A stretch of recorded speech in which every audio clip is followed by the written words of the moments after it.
Hello, everyone, and thank you so much for joining us for today's MobileCause webinar, 5 Virtual Strategies for Your Giving Tuesday campaign. You're most likely here because you're considering running or gearing up to run a Giving Tuesday or Day of Giving campaign. Perhaps you're wondering how best to handle one during the current pandemic, how to incorporate more virtual strategies, which online tactics can more effectively help you stand out, or maybe how this year's Giving Tuesday campaign may affect other fundraising initiatives. Well, in this webinar, we are going to answer all of those questions and more. Now, today we have a special nonprofit guest who will share his experience running successful virtual fundraising and Giving Tuesday campaigns and how those lessons are helping them plan powerful fall Day of Giving and Giving Tuesday fundraisers this year. And then we'll share the 5 expert virtual strategies for Giving Tuesday and Days of Giving that will help you reach more donors and raise more dollars even during the pandemic. Now, before we get started, please note we do welcome your participation and we're here to answer your questions. So be sure to submit them into the questions box on your GoToWebinar control panel. We have fundraising experts behind the scenes to answer your questions during the webinar. And at the end, we'll also have an open Q&A session with our presenters for any additional questions. Now, we hope you enjoy today's presentation. And as a quick reminder, we will be sending out the recording and the slides to all of our registrants afterwards. Now, today's webinar is presented by MobileCause. MobileCause understands the everyday challenges nonprofits face, constantly confronted with limited resources, yet still expected to expand your impact. You shouldn't have to face these challenges alone, and that's why MobileCause offers more than comprehensive fundraising software.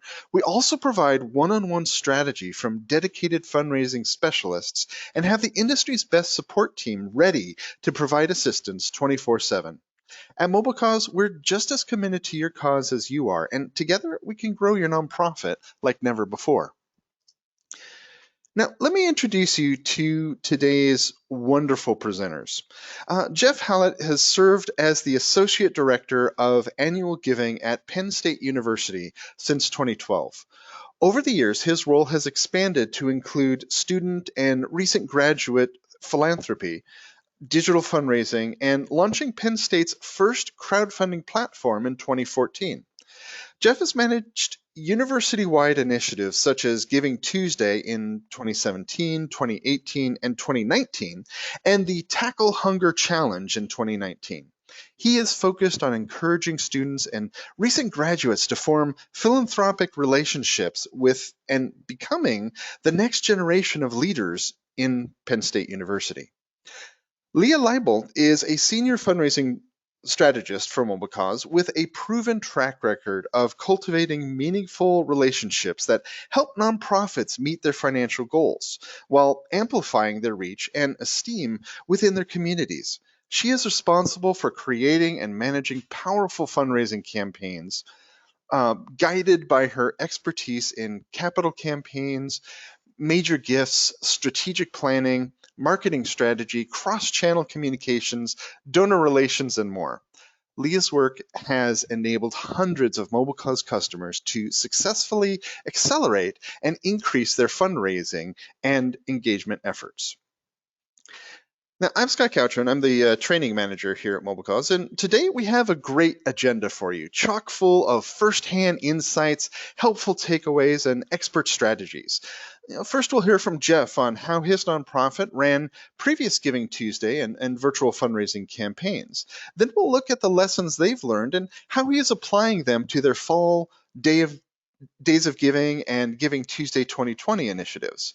And then we'll take an in-depth look at the online tools and strategies you'll need for a powerful campaign. And we'll even throw in some creative promotional tips and ideas for you too. Now, all right, so before we begin discussing 5 virtual strategies for your Giving Tuesday campaign, we do have a quick poll question for everyone. Now this occasionally does take a little bit to launch here, but let me go ahead and get this going. So it should be starting now. In case it isn't, as we're going through, I'll just read it off here for you. And the question is, has COVID-19 changed your Giving Tuesday 2020 plans? And our choices are no, participating in a, hold on a sec here. There we go. No, participating similarly to last year. Yes, we'll be participating more assertively. Yes, we'll be doing more virtually. Yes, we'll be doing less this year, and to be determined, still deciding what we're going to do. So go ahead and put those answers in. Let's see how we're getting in here.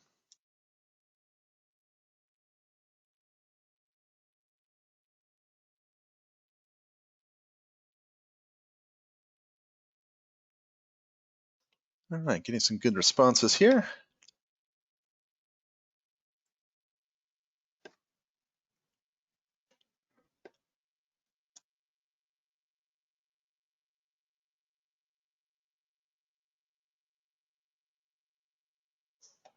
All right, looks like it's slowing down. I'll go ahead and close the poll. I do notice in the chat we do have someone who has not done Giving Tuesday before, so that's always nice to see, and hope we get the response, good answers for you today. So I'll go ahead and close this poll here, and let's take a look at those results. So this is it's kind of interesting. One I'd love to see. It's like, hey, we'll be doing less this year, so only at 1%. Good for you. We always need to do more as we're going through. Otherwise, an interesting mix of things as we're going through. So really interesting to see where all of you are at or not with running your virtual Giving Tuesday campaign this year. Well, good news. Whatever your plans are, for current or future Giving Tuesdays or days of giving, our webinar today is going to have some truly helpful strategies and ideas for you. So let's go ahead and dive in. So join me in welcoming Jeff Hallett to start us off by sharing his experience with Penn State University's Tackle Hunger Challenge 2019. Let me give control over to you, Jeff. There you go, and should have control, so over to you. Great. Hello, everyone. Thanks, Scott, for the introduction. As Scott mentioned, my name is Jeff Hallett, and I'm responsible for Penn State's next generation philanthropy programs here at Penn State's Office of Annual Giving. As Scott mentioned, that's overseeing student philanthropy programs, recent graduate programs, so our next generation of donors, but it's also overseeing our next generation or digital fundraising tools. And so that's why you get to hear me talk today. And I specifically oversee the two initiatives that we're talking about today. But before I get into that, I wanted to give a little background on what Penn State is. It is Penn State's or Pennsylvania's land grant institution. We were founded in 1855, and we're a top-tier public research institution with more than 100,000 students across 23 physical campuses in our medical center and our online world campus. As a public institution, we offer academic programs in kind of a wide array of undergraduate and graduate areas, which has ultimately led us to confer degrees on more than 600,000 living alumni. So turning to the topic at hand, I wanted to start off with what we did in the fall of 2019, which at this point seems like eons ago. The Tackle Hunger Giving Challenge was a friendly head-to-head challenge against Ohio State, or the Ohio State for our friends in Columbus. It was a week-long challenge that culminated in our matchup during the 2019 football season. The objective for each institution was to raise funds for our respective food pantries or food insecurity programs. On the Ohio State side, they have a food pantry on their campus, and because of Penn State's distributed nature, we had to make sure that we had a food program or a pantry at each of our campuses, which we did.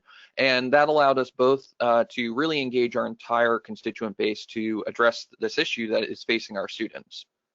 And so we counted points by counting the number of $5 gifts that were made throughout the week. And so a $25 gift counted as 5 points, and so did five $5 gifts. And so that's just a little bit of the background before we get into it. And so At the end of the week, Penn State won the challenge quite handily, I might add.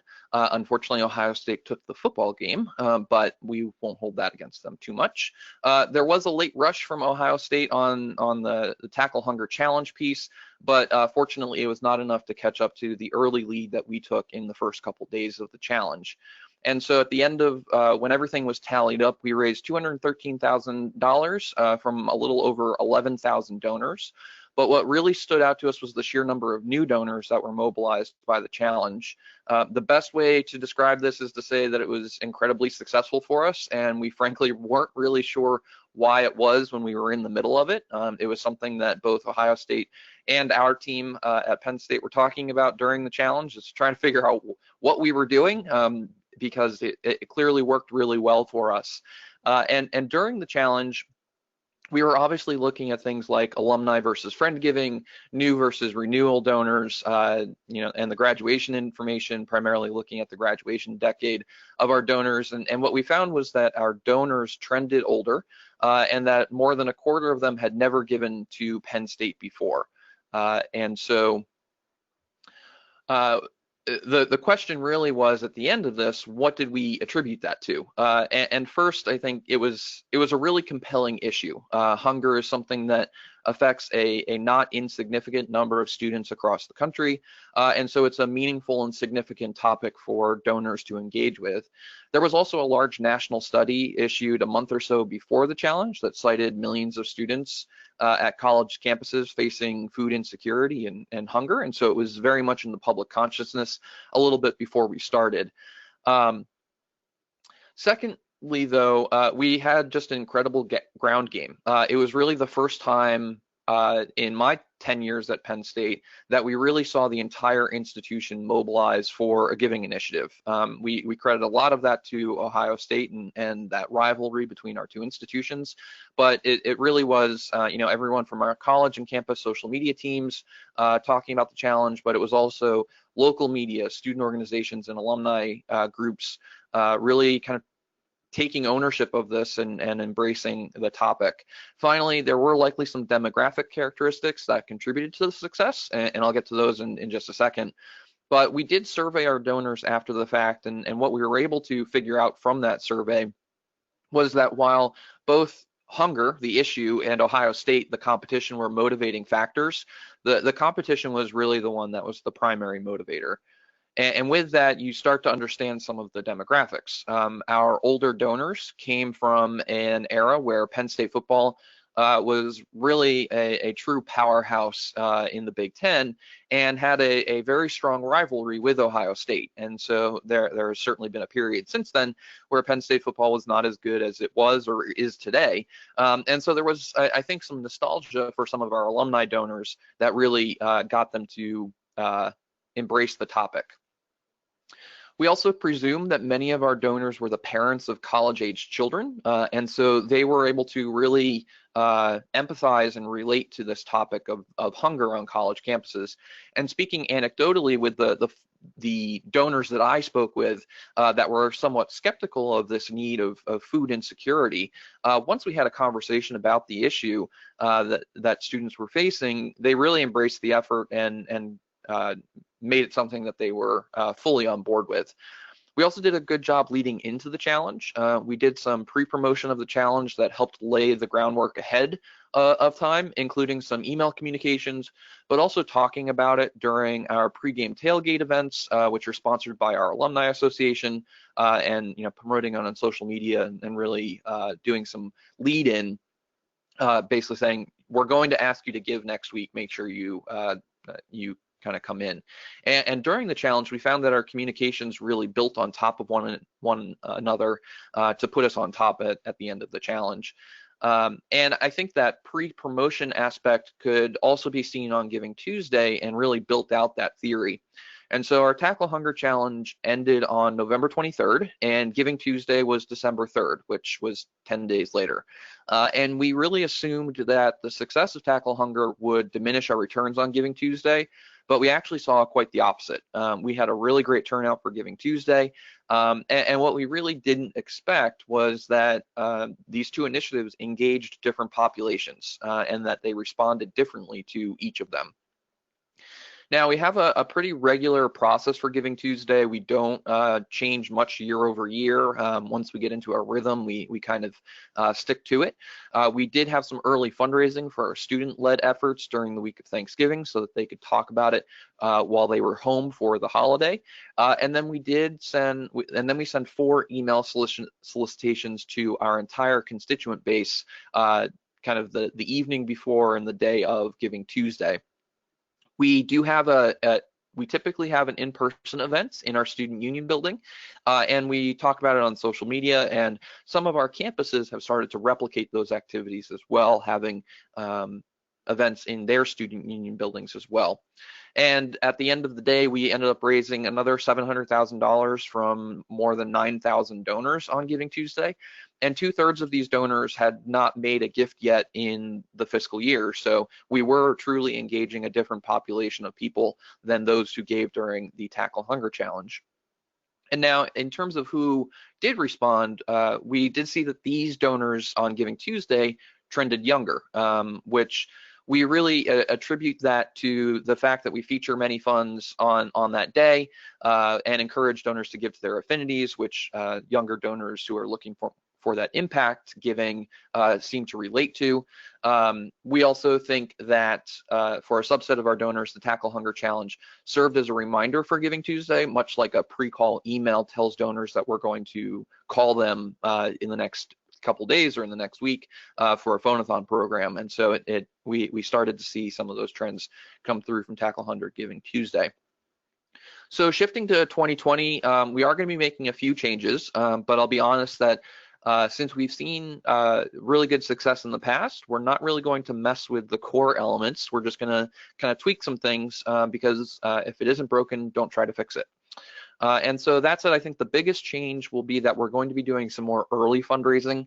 We've generally had an aversion to this at Penn State, instead wanting to focus more on just reporting the totals from the day. We feel that's the most pure representation of what Giving Tuesday is supposed to be. But this year, with everything that's going on, in whatever sense you want to take that term, we want to make sure that we're able to maximize our success on Giving Tuesday. It also helps that we won't have Tackle Hunger immediately beforehand, at least of right now. Honestly, who knows with what's going to happen with Big Ten football. We will also be doing everything virtually, so no in-person events, but because of both pandemic-related restrictions, but also because of the fact that our students won't be on campus after Thanksgiving. And so those were the main attendees at those events, and so we won't be able to do that this year. And to accommodate those changes, we do expect to do more texting using MobileCause.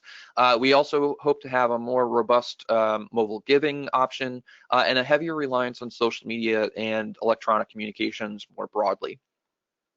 I will be honest, as we're looking ahead to how to kind of predict results, at least internally, into the several hundred of our closest friends here on the call today, we are anticipating a decrease in both donors and dollars on Giving Tuesday.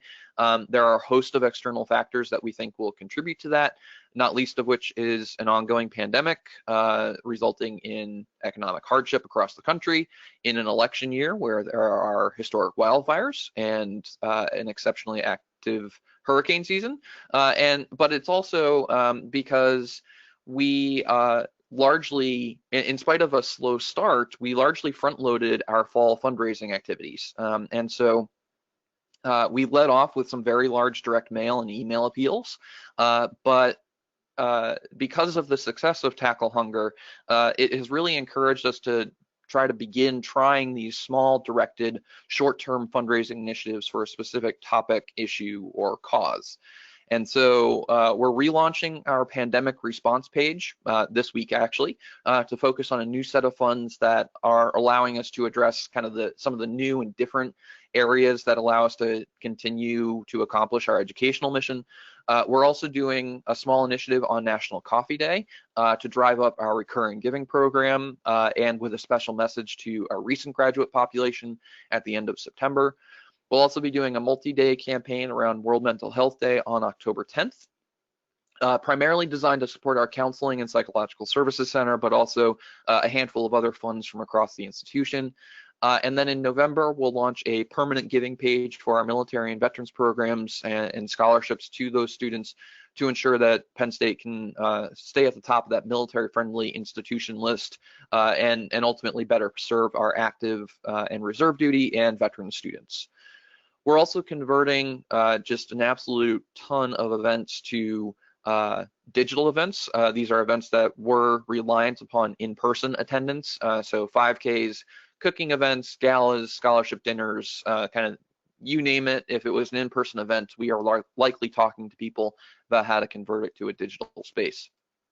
And so when you put all of this together, we're heading into Q2 or the second half of the fall here, fairly optimistic about where things will shake out. And I honestly don't think that we would be in nearly the position we would be in today if it weren't for the success that we saw with Tackle Hunger in November of 2019. That challenge really and truly jump-started our transformation towards this more digital-first environment. And so I think going into fall with some brand new campaigns and a slightly updated Giving Tuesday, I think we are cautiously optimistic with how things are going to turn out. And so that's it for everything that I have today. And so I'll turn it back over to you, Scott. Yeah, thanks, Jeff, for your invaluable insight into holding virtual fundraisers, whether they be Giving Tuesday, a day of giving, or even a longer challenge. Now, as a quick reminder to our audience, if you have questions, feel free to submit them in the question box on your control panel as we go along. Also, the slides and the deck or the presentation will be available after the fact once the recording is finished. So we'll have that. We noticed a couple of audio issues, so we'll for some of our participants, so we'll get that in the recording so you can review that. And so now, though, let us turn this over and hear from our fundraising expert, Leah Leibold, on 5 virtual strategies for your Giving Tuesday campaign. Leah. I had to unmute, but hello, everybody. I am going to go, so since COVID started in March, so many of the nonprofits I work with have rushed to convert previously in-person events to virtual events or create new virtual events if their previous events weren't conducive to virtual. Because, sorry about that. All right. So as I mentioned, so many of our mobile cause clients are rushing to either create new virtual events or convert previous in-person events to virtual. And that's because, as I mentioned, because of COVID, there's social distancing measures in place, and virtual events allow you to still have some of that camaraderie and fun while learning about your organization and your mission and supporting your mission in a safe space that's that recognizes your state or local regulations around social distancing. And Giving Tuesday really lends itself to a virtual event because it's already virtual, with the exception of most organizations would do their Giving Tuesday completely virtual. I know Jeff mentioned that they did some on-campus events with their students, but for the most part, most nonprofits see this as a great virtual day. So that if you are a little hesitant about stepping into the virtual event pool, Giving Tuesday, especially if you've already done it, will allow you to build on your successes from past Giving Tuesdays and really create a great campaign for your organization. So one of the best ways to kind of go about organizing your Giving Tuesday campaign is an event page or a landing page. This is a feature in Mobile Cause, but I've seen organizations create a similar landing page on their own websites. But this is one homepage, one space that people can go to for all information related to Giving Tuesday for your organization. You can add multiple calls to action on here, so you can have people register or sign up or donate or become volunteers or learn more. And you're able to create kind of like a room, a party room, or a home for your Giving Tuesday that people can come and check back on. They'll have the link and they can, see what's going on in the days leading up, or come back multiple times through Giving Tuesday to this homepage and avail themselves of different aspects of the page. This way you can use one link in all of your promotions. One of the things, when my clients choose to use a Giving page, one of the things they really like is that it's one link for all of their promotions, because, and you guys probably know this even from your own personal life as when you guys make donations on your own, sometimes your donors will say, oh, it's Giving Tuesday, I meant to give nonprofit.org a gift. Where was that email to give them the gift? And they can go and they find an email from a week ago and they click on it, even though it wasn't that one for this morning, and they're on your event page where it has all the different calls to action, including donate. So that means that you don't have to worry about links getting lost or people responding to the wrong call to action. It just makes it easy for people in this fast-paced world where they get millions of emails and texts and everything to make their gift in an efficient manner. And one of the things I mentioned on the past slide was that one of your calls to action can be a registration page.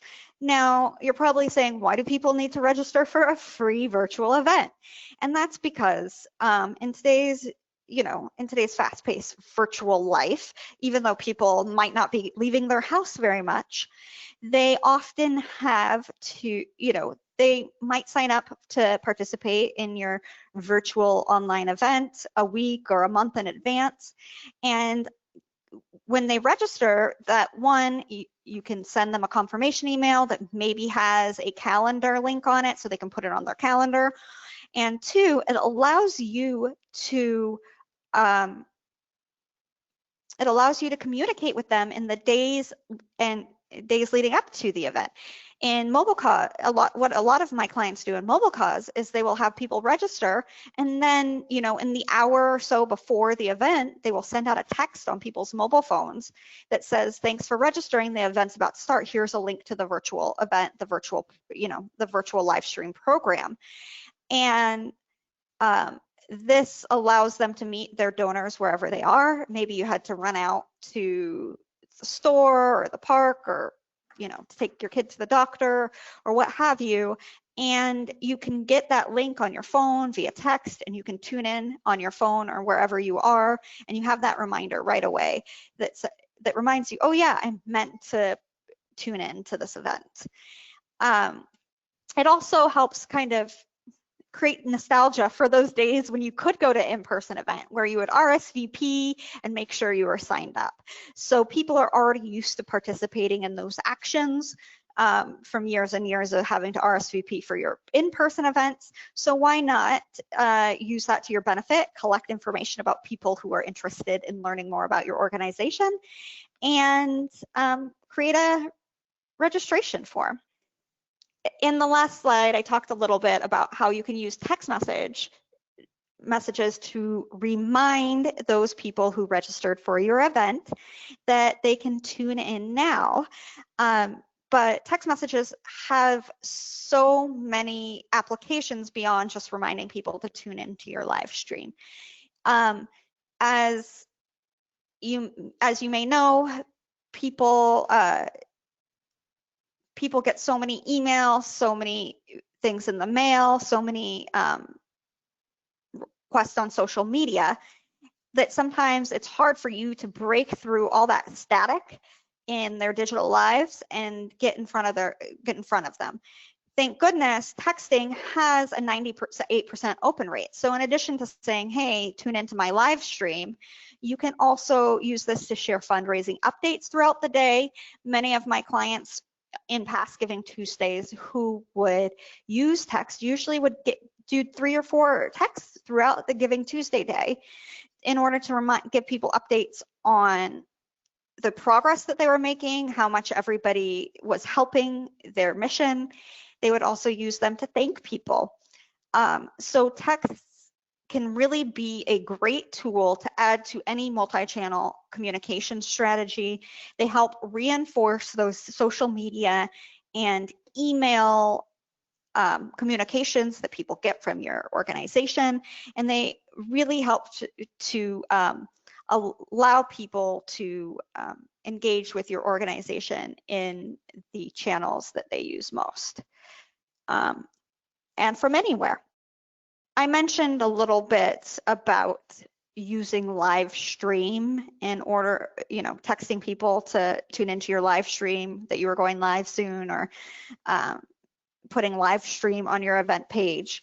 Live streaming is not the only kind of video you can use. You can use pre-recorded videos.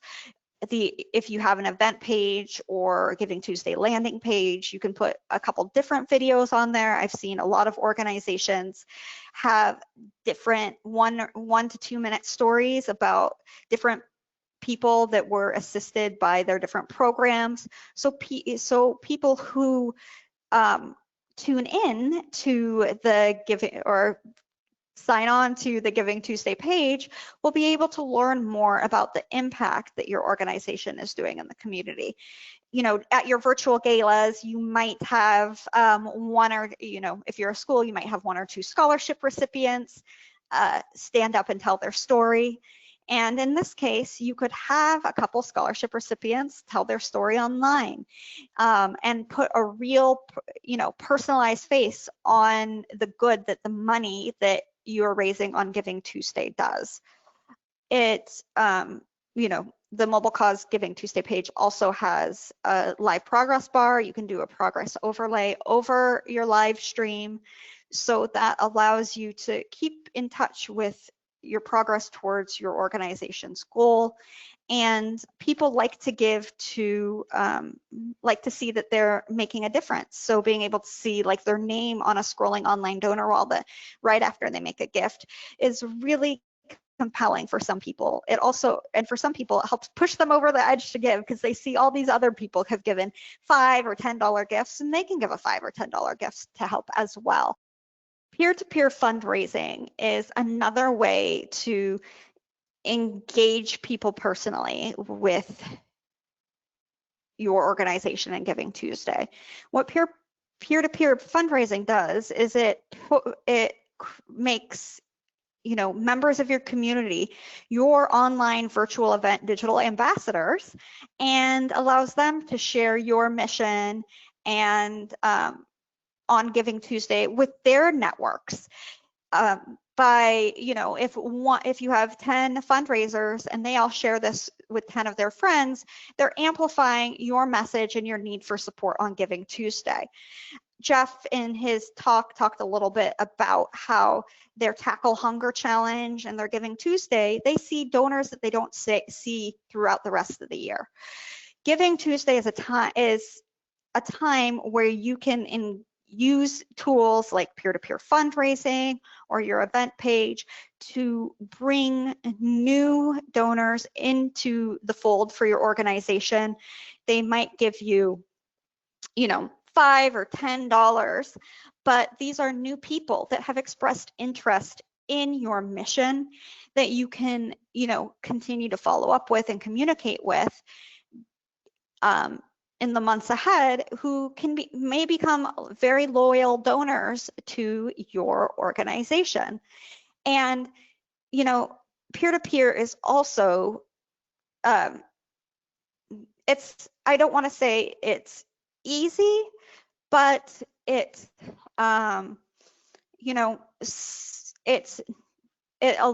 puts some of that fundraising effort onto your closest supporters, who then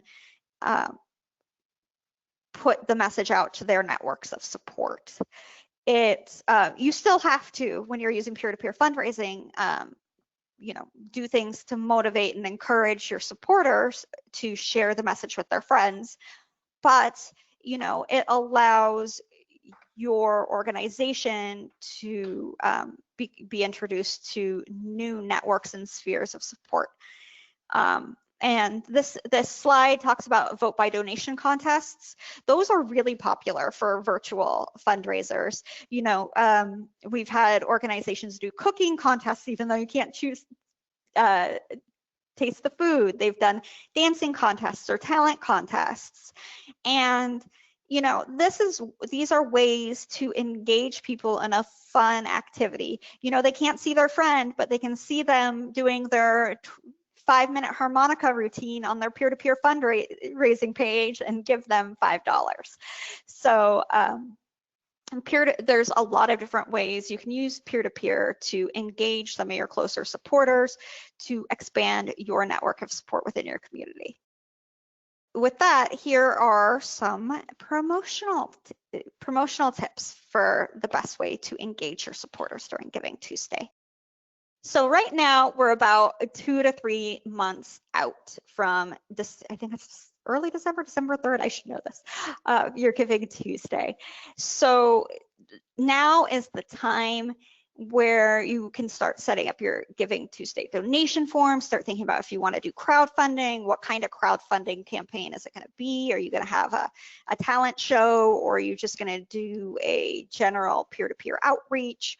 Or what kind of content do you want? What is the message and the theme of the day that you are going to share? Who would be those ambassadors, those people closest to your organization that you think would have great networks of support that can help promote your message within your community? And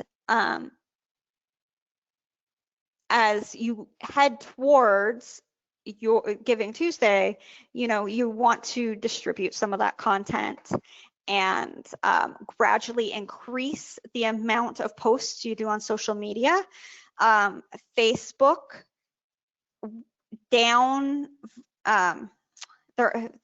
algorithm reduces the prominence of people or organizations who have never really posted before, but then on Giving Tuesday decide to post 5 times. So you'll want to, if you start planning right now, you'll want to think of how you are going to plan your content in the weeks and months leading up to Giving Tuesday, so that on Giving Tuesday, if you decide to post 10 or 20 times, and yes, I said 10 or 20 times, our clients who bring in the most donations on Giving Tuesday usually post that many times on social media, because people only see about 1/5 of anything you post. So if you want to build up the number of posts, and as Jeff said when he was talking about his Giving Tuesday and Tackle Hunger challenges, that you want to start communicating your expectations for your donor base for Giving Tuesday a couple of weeks in advance, and letting them know that you're going to be asking them soon for their gifts. So, even though Giving Tuesday is just one day, it's helpful to have a communications plan that is at least that starts at least a month in advance. So in addition to, using hashtags and social media, some of the things you can do are add text to donate details to all images and videos. So images and videos are promoted in Facebook's algorithm. So if you add your text to give codes to those images, it makes your call to action that much easier, and that much easier to find for your donors. The other thing is you have channels like Instagram that are really popular amongst the millennials and Gen Zs, and they don't allow you to post links in the posts unless you have like over 10,000 followers or something like that. So you will want to make sure that you can put your keyword over the picture. you know, you can do a social media takeover. And then another thing to do is I talked about doing 20 social media posts and texts and emails. Take advantage of any scheduling tools you have in your arsenal to pre-schedule a lot of those things. So then you can focus on fielding donor questions and other real-time updates that you'll need to do that day. So you don't have to worry about, oh, it's, 10 past 2, who's going to post the next one? It's already been scheduled. It's easy.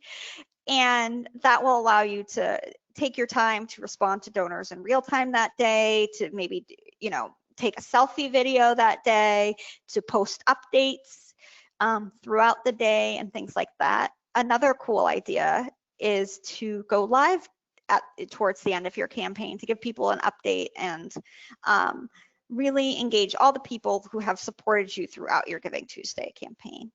So after Giving Tuesday, and I mentioned this a little bit before, that Giving Tuesday is your chance to bring a lot of new donors into your organization and into the fold.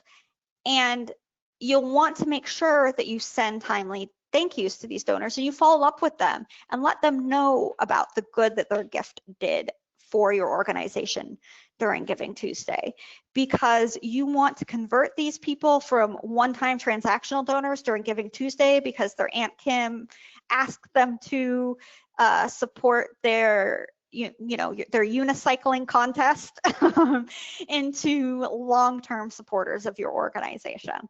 And the way to do that is by sending timely thank yous. MobileCause sends text and email thank yous, including a PDF receipt right away. So especially if you have a huge influx of donors and not a ton of staff time, you don't have to worry about getting them the tax receipt out right away. Following that, it's important to continue to cultivate these brand new donors and let them know about all the work that you've done with their gifts. A really cute idea is on social media, thanking people and tagging them for their participation in your Giving Tuesday campaign. And this has an extra benefit of being broadcast to that person you tagg's friends on their social media and letting their friends know that they support your organization, and helps amplify your message a little bit more to thank your supporters online. So hopefully with some of these strategies, campaign promotional tips, and different online technologies, including video storytelling, peer-to-peer fundraising, your online landing page, text messaging. Hopefully this helps give you guys a base of understanding for how you can leverage some of these technologies in order to have an impactful virtual Giving Tuesday campaign. And with that, I will turn it back over to Scott. Thank you so much. Thank you, Leah. That's great. Some great information that I know a lot is going to help a lot of people in their upcoming digital fundraising efforts. So I want to thank you to both Jeff and to Leah for sharing these great insights and expertise with us today. And we hope everyone here is looking forward to incorporating these virtual strategies into your own campaign so you can achieve fantastic results. Now, before we go ahead and jump into the Q&A, let's ask another quick question. And let me go ahead and launch this poll here. And really, it's are you interested in learning more? Would you like to learn more about virtual campaigns and events with MobileCause? Would you like more information on the MobileCause software or one-on-one consultation with MobileCause? So go ahead and put in your answers there.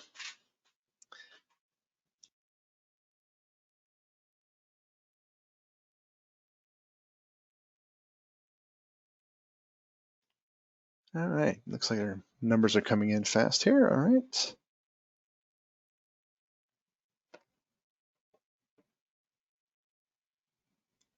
All right, looks like we're slowing down, so I'll go ahead and shut this down.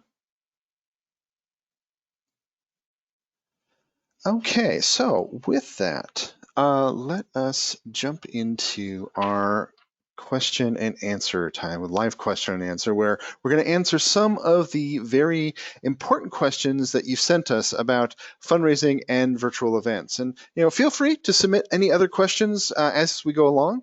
All right, so let's take a look at the questions. Our first question is for Jeff. Let me scroll up here to find it. Okay, so this is from Courtney. So you reference social media for updates. How would you describe the success or opportunities to utilize social media for Giving Tuesday? Yeah, that's a great question. So I think a challenge for us at Penn State is that our social media presence is specifically for development. It is not the Penn State account that we have access to. And so in the context of Giving Tuesday, our audience on social media is far more limited, which I think is probably the converse or the other side of the coin of that opportunity piece. Obviously, this gives us a lot more flexibility and freedom, but it also means that our reach is somewhat limited and that there is some negotiation to get the university social media accounts to cover what we're doing.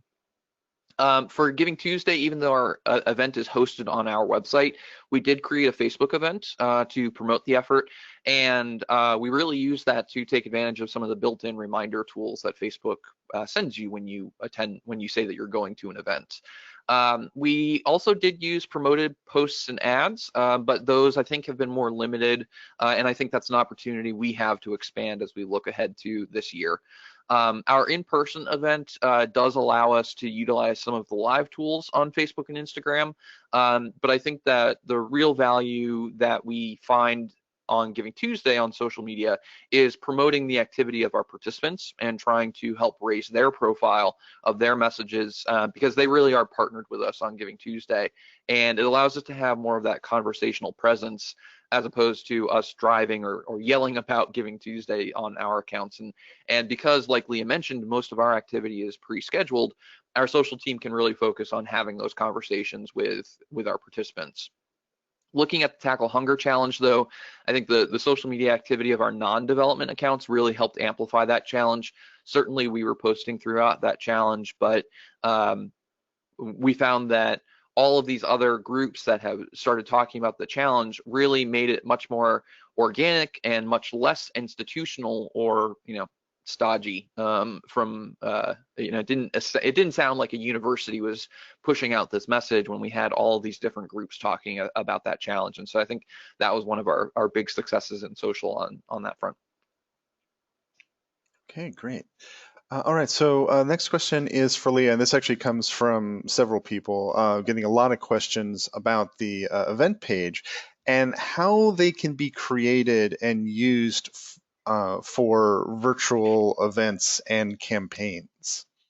Yeah, so Mobile Cause in March, just in time, I guess it kind of coincided with COVID, but we launched a virtual event page, which is really useful. You don't have to have any coding experience. It's a template. You can put in pictures, images, any copy, customize it to your branding with your logos and your colors.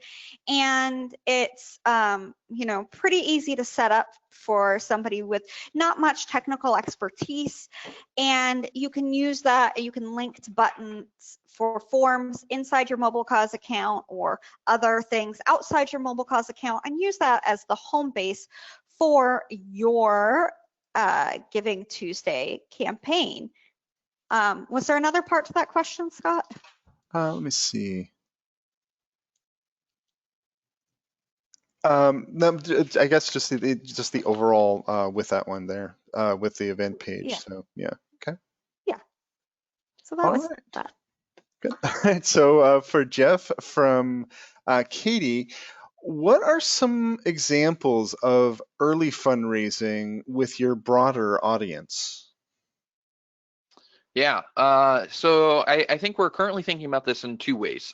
First is sending more communications. This means just simply increasing the number of communications, both email and text message, during that early fundraising window. But I think what the question is really asking here is, what does that expanded audience look like? And so in the past, we've largely relied on our teams to promote these efforts.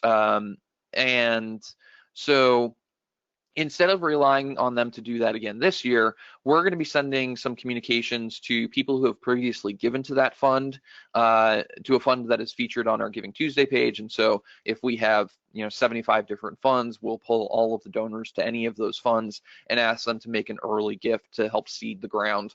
We're also looking at sending some targeted communications to our volunteers from around the institution. We don't typically ask them to give explicitly because they're a volunteer, and so if that makes sense, and so it's a slightly different way of talking to some of our volunteers.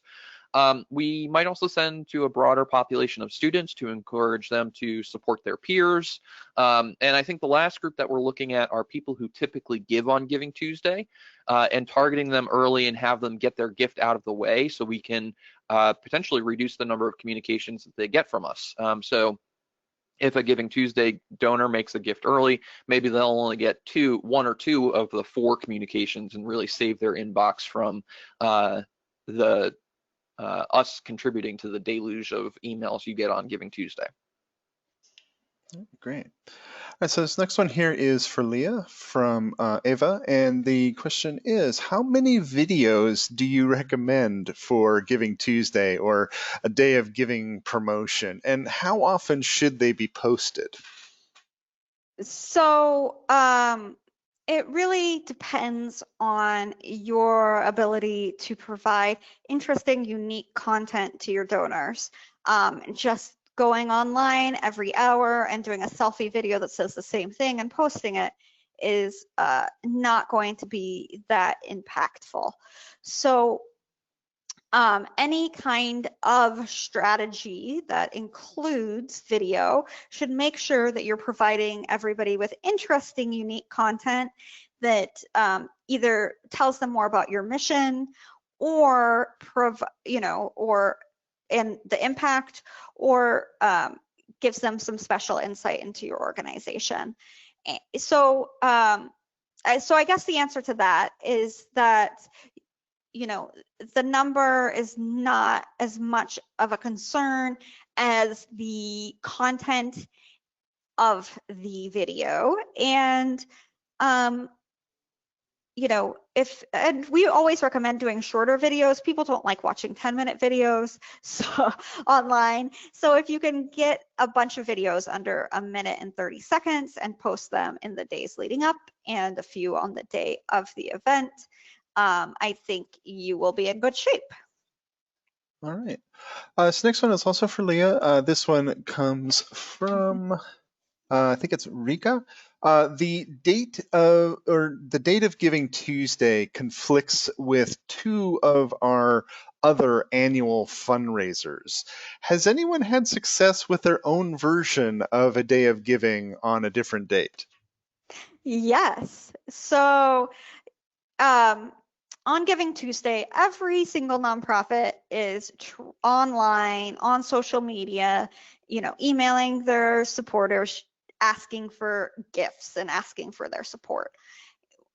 What other organizations have done is pick a day of giving that works for them, maybe is significant to their organization, like their founder's birthday, or their 10th anniversary of being founded, or something like that, or and create a whole day of giving around that special day for them. I would recommend putting on Giving Tuesday, not to forget about it. Maybe send out 1 email, maybe do a couple social posts, maybe put out a giving form, just so those people who had planned to engage on Giving Tuesday or saw some post from another organization about Giving Tuesday but want to give to you, you make that easy for them. But that's very much a legitimate option, to do a small understated Giving Tuesday and then really go all out on your own on your own day of giving where you guys will be the focus on social media. All right, great. All right, so this next one is actually both for Jeff and for Leah from Lori. And the question is, I'm curious about engaging an older demographic. I know Penn State has had success, but was that primarily due to the rivalry factor? Or do you have any tips for engaging those that may not be on the computer every day? So let's start with Jeff. Yeah, it's a great question. And I'll be honest, I think Penn State's donor population is an older population to begin with, and so we do have success engaging that older population.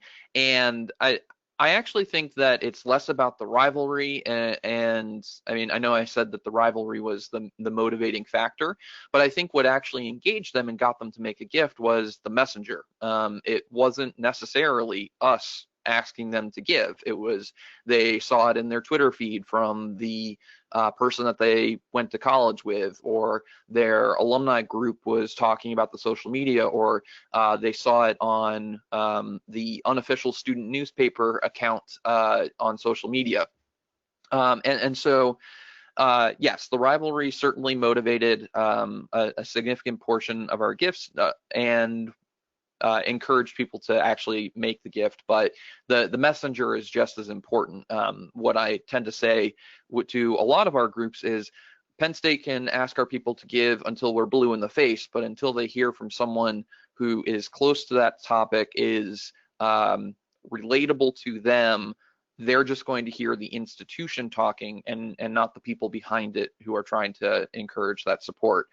On that second question of engaging people who are not on the computer every day. So for a long time, and by a long time, I mean 2 or 3 years, on Giving Tuesday, we did send a physical piece of mail.